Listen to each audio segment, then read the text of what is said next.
Hello my dear students. As you know, in the last video we were doing chapter number 3, that is whole numbers, and we have completed with few sums, यानी question number 5 तक हमने exercise 3.2 में already complete कर लिया था. Now we are starting with question number 6 of exercise 3.2. See the question. Ravina learns Bharatnatyam at an academy and also play badminton in a sport complex. Raveena Bharatanatyam dance सीखती है एक academy में जाके और साथ ही साथ वो बैडमिंटन भी सीखती है स्पोर्ट्स कॉम्प्लेक्स में जाके. She page 4500 per month for her dance classes. वो अपनी डांस क्लास का पर मंथ फीस कितना पे करती है 4500 and 1750 rupees per month for badminton coaching. और बैडमिंटन कोचिंग के लिए पर मंथ वो कितना फीस पे करती है 1750. Find her total expenditure on the two for 1 year. तो इन दोनों के ऊपर टोटल इसका कितना एक्सपेंस होता होगा 1 ईयर के लिए. 1 ईयर में मंथ कितने होते हैं 12. अब देखो भरतनाट्यम का per month fees of Bharatanatyam academy for 1 month. 1 month की फीस कितनी है भरतनाट्यम की कोचिंग की 4500, राइट. तो 12 मंथ की कितनी होगी, कैसे फाइंड आउट होगा 4500 इंटू 12, राइट. इसको मैं सॉल्व करूंगी तो I will get the fees of the whole year. Similarly badminton, तो बैडमिंटन की 1 मंथ की फीस कितनी है 1750. तो 12 मंथ की कितनी, अगेन ऐसे ही होगा 1750 इंटू 12. तो मुझे इसका आंसर मिल जाएगा. अब हमें इसमें होल नंबर्स की जो हमने प्रॉपर्टी सीखी थी ना उसको अप्लाई करके आंसर फाइंड आउट करना है. कैसे देखो, बोला है टोटल एक्सपेंडिचर कितना होगा 4500 इंटू 12 करने पे मुझे टोटल एक्सपेंडिचर किसका मिलने वाला है भरतनाट्यम की क्लासेस का टोटल. और उसी तरह से बैडमिंटन की क्लासेस पे टोटल एक्सपेंडिचर कैसे मिलेगा 1750 इंटू 12 करके. इन दोनों को प्लस करने पे 1 ईयर का इन दोनों का मिला के total expenditure I will be getting, right. मेरे पास ये सिनारो आया है. अब इसमें अगर मुझे होल नंबर प्रॉपर्टी लगानी है तो आपको याद हो तो एक हमने सीखी थी distributive property, right. Distributive property में क्या होता था कि सेम नंबर दोनों के साथ मल्टीप्लाई होता था. देखो दोनों में 12 सेम मल्टीप्लाई हो रहा है. तो अब मैं क्या करूँगी 12 को 1 टाइम लिख दूंगी मल्टीप्लाई की साइन, और ये जो दो डिफरेंट नंबर्स हैं इन दोनों को रखूंगी ब्रैकेट में प्लस करके. ये मैंने उल्टा किया. पहले डिस्ट्रीब्यूटिव प्रॉपर्टी में ऐसा दिया होता था, फिर पता है अपन इसको फर्स्ट नंबर से भी मल्टीप्लाई करते थे और इसी को सेकंड नंबर से भी. इसमें already first number and second number से वो मल्टीप्लाई दिया था. मैंने दोनों में 12 कॉमन लिखा, इंटू की साइन डाली क्योंकि 12 दोनों के साथ मल्टीप्लाई में, और ये जो डिफरेंट नंबर्स थे उनको साथ में लिख के प्लस की साइन डाली. अब इन दोनों को आप करोगे प्लस 12 इंटू इन दोनों को प्लस करते हैं 0 + 0 0 0 + 5 5 7 + 5 12 2 यहाँ 1 carry 1 + 4 5 + 1 6 6250 is your answer into 12 के साथ आप इसको मल्टीप्लाई करोगे तो you will be getting 75,000 rupees as your total expenditure on both the activities. Okay, finally you got the answer. Similarly, see the next one, 7th question. See, the budget for a birthday party was rupees 50,000. Birthday party मेरे को organise करनी है, उसका budget यानी मैंने अपने mind set में रखा है कि मुझे 50,000 जितना ही खर्चा करना है, इससे ज़्यादा नहीं होना चाहिए. मैं 50,000 से ज़्यादा एक्सपेंस नहीं कर सकती. तो मेरा बजट कितना है 50,000. Out of this 17,500 was spent on refreshment. अब इस 50,000 में से 17,500 मैंने रिफ्रेशमेंट के लिए एक्सपेंस किया, यानी कि कोल्ड ड्रिंक वगैरह जो भी है उसके ऊपर एक्सपेंस किया. 25,750 was given to the event management. चलो खाने पीने का हो गया. उसके बाद जो पूरा इवेंट मैनेजमेंट कंपनी है, यानी कि पूरा ऑर्गेनाइज करने का काम, पार्टी का डेकोरेशन वगैरह, गेम्स वगैरह जो भी रहेंगी, सारा इवेंट मैनेजमेंट कंपनी का जो था उसका कितना उन्होंने हमसे चार्ज किया 25,750. तो ये मैंने दूसरा एक्सपेंस किया. तीसरा, and the 4,580 was given as tip to various workers. फिर वर्कर्स को जो है मैंने टिप दी, यानी वर्कर्स को मैंने थोड़े बहुत पैसे दिए। कितने पैसे दिए उनको? 4580 and the balance was given for charity. और उसके बाद जो मेरे पास बचा, देखो 50,000 में से मैंने पहले ये एक्सपेंस किया, फिर मैंने ये एक्सपेंस किया और फिर मैंने ये एक्सपेंस किया। तीनों एक्सपेंस करने के बाद मेरे पास जो बैलेंस बचेगा उसको मैंने एज अ चैरिटी यानी कि दान में दे दिया। तो बताओ कि find the amount given for charity, तो कितना चैरिटी दिया होगा? अब देखो 50,000 आपका बजट था, इसमें से आपने पहले तो 3 एक्सपेंस किए, तो पहले आप ना तीनों एक्सपेंस प्लस कर दो कि टोटल आपने एक्सपेंस किया कितना है।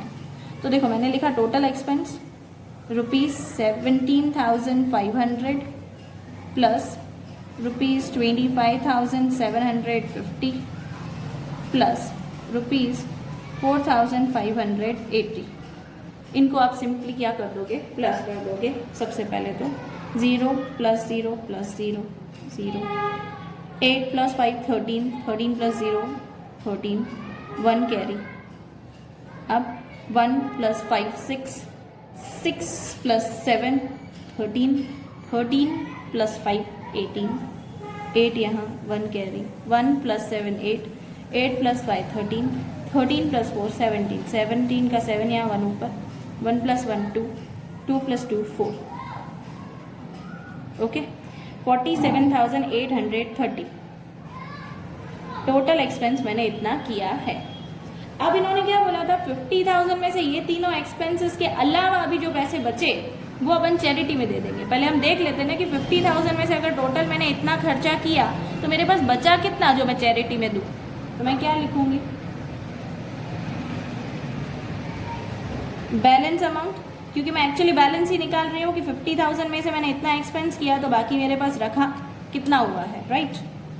तो 50,000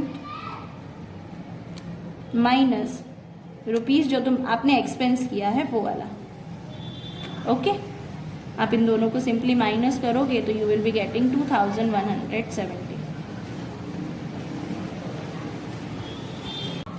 2,170 इतना बैलेंस आ रहा है, मतलब इतना अमाउंट मैंने क्या दिया होगा? एज अ चैरिटी दिया होगा।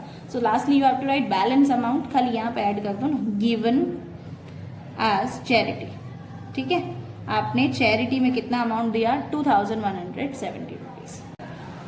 Now see question number 8। Find the product of the greatest 4-digit number and the greatest 3-digit number using the properties of whole number. Whole number की प्रॉपर्टी को यूज करना है, प्रोडक्ट फाइंड करना है। Product means कोई दो number का multiplication. अब किसका product? Greatest four digit number and greatest three digit number. अब देखो ग्रेटेस्ट 4-डिजिट नंबर कौन सा होता है? पहली बात तो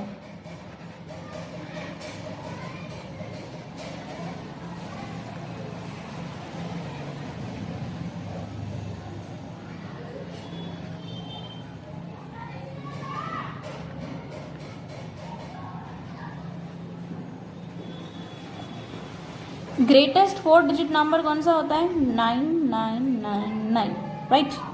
9,999। एंड ग्रेटेस्ट 3-डिजिट नंबर कौन सा होगा? 999। हमारे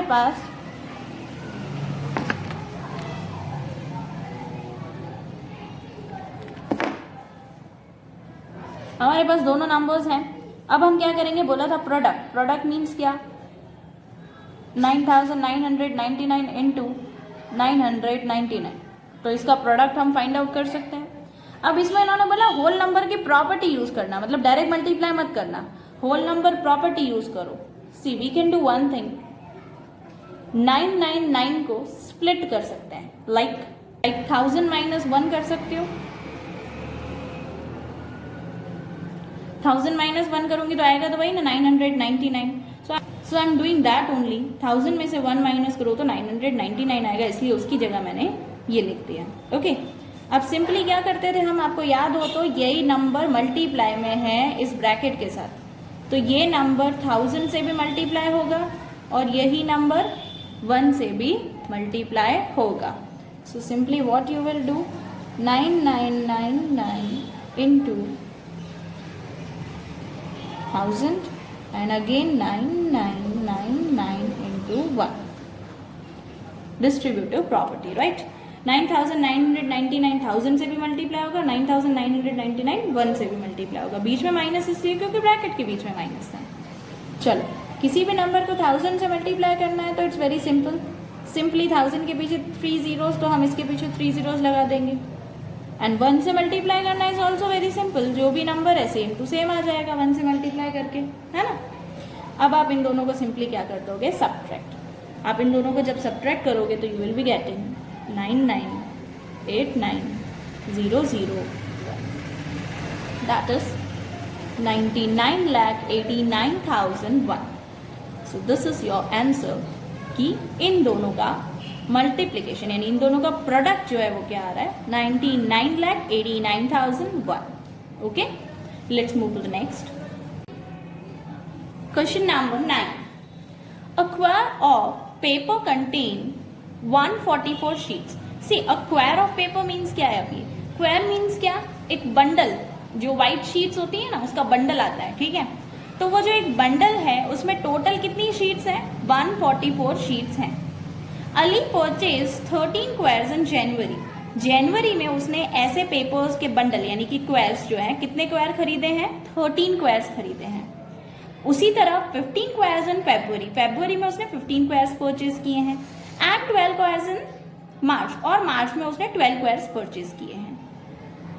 find the total number of sheets purchase by him in these 3 month. अब हमें ये फाइंड करना है कि इस 3 मंथ में उसने टोटल शीट्स कितनी खरीदी होंगी, स्क्वायर्स नहीं, शीट्स कितनी खरीदी है। देखो, पहली बात तो हर मंथ के स्क्वायर दिए हैं नंबर, शीट्स के नंबर थोड़ी ना दिए हैं। तो हम फाइंड कर सकते हैं कि अगर जनवरी की बात करूं तो 1 स्क्वायर में कितनी शीट्स होती हैं, 144। तो जनवरी में हमने स्क्वायर्स कितने खरीदे थे, 13, तो 13 स्क्वायर्स में कितनी शीट्स होंगी, कैसे फाइंड आउट करेंगे, 144 इंटू 13 करूंगी तो I will be getting the answer. करती हूँ बाद में फाइंड। नेक्स्ट, फेब्रुवरी की बात करूँ तो 15 स्क्वायर्स किए हैं परचेज, तो 1 स्क्वायर में 144 शीट्स, तो उसी तरह 15 स्क्वायर्स में कितनी, अगेन वैसे ही होगा 144 इंटू 15, राइट। उसी तरह मार्च की बात करूँ तो मार्च में कितने, 12 स्क्वायर्स हैं, तो 1 स्क्वायर में 144, तो 12 स्क्वायर्स में कितना, तो 144 इंटू 12, राइट। तो इस तरह से अगर मैं हर किसी को 144 से मल्टीप्लाई करूं तो I will be getting the sheets in that particular month, right. हमें total number of sheets find करना है। देखो, इसको जब मैं सॉल्व करूंगी, लेकिन जनवरी की total number of sheets find कैसे होंगी, 144 इंटू 13 का जो भी आंसर आएगा उससे। उसी तरह फेब्रुवरी की टोटल नंबर ऑफ शीट्स कैसे फाइंड होंगी, 144 इंटू 15 करके जो भी आंसर आएगा उससे। एंड मार्च की जो है वो कैसे फाइंड होंगी, 144 इंटू 12 करने पे जो भी आएगा उससे। और इन तीनों मंथ की शीट्स का अगर मैं टोटल कर दूं तो I will be getting total number of sheet in 3 month, right. तो अब मैं क्या करूं, तीनों को मल्टीप्लाई करूं या फिर टेक्निक लगाऊं होल नंबर की प्रॉपर्टी के अकॉर्डिंग कि 144 जो मल्टीप्लाई में है वो तीनों में कॉमन है। तो हमने क्या सीखा था एज पर डिस्ट्रीब्यूटिव प्रॉपर्टी की, जो तीनों के साथ मल्टीप्लाई किया है उसको 1 टाइम लिखो, और ये जो 3 नंबर्स डिफरेंट हैं उनको आप साथ में लिख दो ब्रैकेट में प्लस में।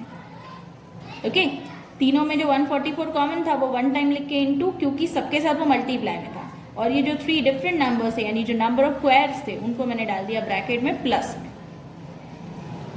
अब सिंपली आप इन तीनों को कर दो प्लस, 2 + 5 7, 7 + 3 10, 1 कैरी, 1 + 1 2 + 1 3 + 1 4, 144 इंटू 40 कर दो तो you will be getting the number of sheets in those 3 months. So the answer will be 5760. Means 5760 sheets were actually purchased by him in these 3 months. Okay.